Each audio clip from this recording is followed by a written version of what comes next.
ప్రసంగి గ్రంథంలో ఒక మాట వ్రాయబడి ఉంటుంది. అది ఏంటంటే 7వ అధ్యాయము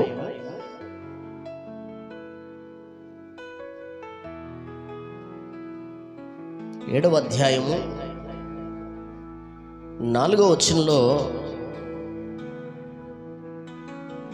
ఒక మాట చక్కగా వ్రాసాడు. ఏమనంటే, జ్ఞానుల మనస్సు ప్రలాపించు వారి ఇంటి మీద ఉండును, అయితే బుద్ధిహీనుల తలంపు సంతోషించు వారి మధ్య నుండును. బుద్ధిహీనుల పాటలు వినుట కంటే జ్ఞానుల గద్దింపు వినుట మేలు. మహాజ్ఞాని అయిన సొలొమోను వ్రాస్తున్నటువంటి అర్థవంతమైనటువంటి మాటలు.